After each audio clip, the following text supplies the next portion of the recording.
Hi guys and welcome to Gamevolution. I'm in Betwixt. Today we're going to be starting doing our first video in our Back to the Old School series. We're going to be starting on the PlayStation 1. One of my favourite games that came out on the PlayStation 1, or soon to close to release of the PlayStation 1 anyway, was Destruction Derby. The game came out in 1995. A lot of you guys probably weren't even born then, but I was around about 12 years old. I say it was one of the first games that I played that came out that actually had damage on the vehicles, which nowadays isn't so much of a big thing. But back then it was huge. Countless amount of hours playing on this game. The gameplay itself was quite straightforward, quite small compact circuits. The reason behind that was the developers wanted small circuits, close proximity racing, just to show off obviously the graphics in the game. You're probably looking at this thinking, graphics? You know, my mobile phone's got better graphics than this, but at the time it blew my mind. The game came out obviously first on the PlayStation. It also came out on the MS and DOS versions that had online multiplayer as well. The only way that we could play, well, our equivalent of multiplayers was by doing a system link, where you'd obviously have two consoles, two TVs, a link cable between the two, and 9 times out of 10 me and one of my mates would sit there with our huge 14-inch monitors and have them sat back to back with a lot of different other games, Command and Conquer being one of those as well. Obviously you didn't want to see the layout or let your mates see the layout of your gameplay, things like that, but this was one of the games that we used to do. Obviously TVs back to back, laid on the floor, 12 years old, you don't care. The graphics were amazing back then. Obviously we didn't have anything like today's, but it was cutting edge, straight through, awesome game. We used to play this game hours and hours on end, as you can see by the awesome graphics on screen now. The game also came out on the N64. It was re-released obviously in the PlayStation 3 store, or PlayStation store, in 2007 as one of the classic downloads that you could get. Hence I managed to get the footage from that game. I've got a PlayStation 1 console still. I've still got my PlayStation 2, obviously got the PlayStation 3 as well.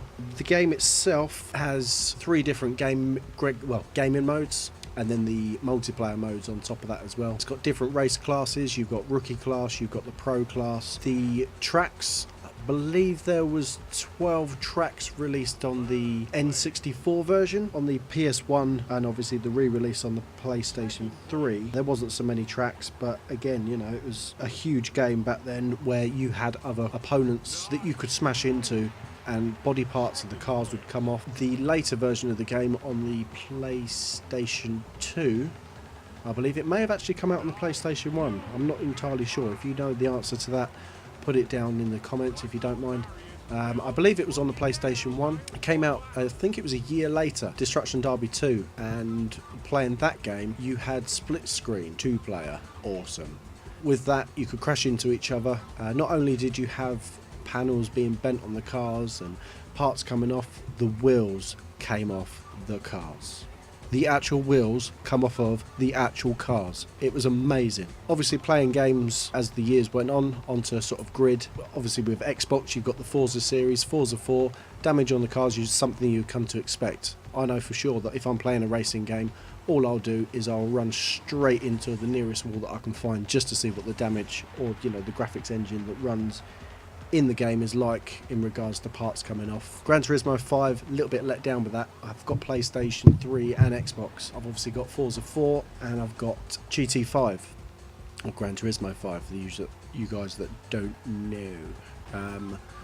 The only downside to that game is, rather than having damage out and out from the start of the game, you had to earn your damage. So as you progress further and further through the career mode up to the maximum level, which was level 40, you have to unlock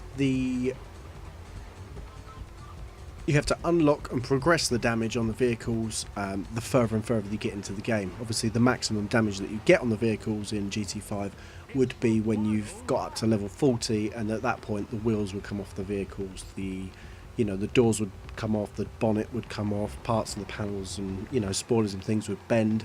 Unlike this beauty where it was all open from the beginning, you could crash straight into something and it would bend. Racing around the track, if you had too much front end damage of the vehicles, the radiator would blow. You would have steam coming out of your car as you're driving around the track. I see a lot of games now, people take them for granted. Obviously a lot of people that are playing games and new to these wouldn't have even known about the older games that have come out But, you know, I really appreciate the older games. If it wasn't for the older games and, you know, people were supporting those, we wouldn't have the games that we've got today. So it's just, it's handy being born when I was born, I suppose. That's getting a bit deep. Let's get back to the game. Right, if you wanted to get your hands on this game, it is available for download on the PlayStation Store.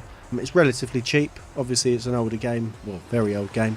So, you know, if you want to check it out, go for it. I still absolutely love playing it. It's, you know, one of the classic games that I remember from my childhood. Probably a bit more sentimental value than just going there, seeing it and giving it a try for your first time. Brings back a lot of memories, and it was, I'll say, it was an awesome time that I remember as a child. Right, I'm going to wrap this video up now, guys. I really appreciate your support. Just whack that like button. If you want to know anything else, or you want any specific games reviewed, whack that like button. If you want any reviews done on the other games, classic, obviously PlayStation 1, PS2 games, things like that. We will be doing some of the older Xbox games, obviously coming up to the Xbox. I'm going to go for it and say 720 launch, which we found out today is going to be in shops by November. So we should be pre-ordering that shortly as well. But again, getting back on the subject, want any other games reviewed, whack them in the comment section below and we'll do our best to get those up for you. Again, thanks for watching, guys, and have a lovely evening.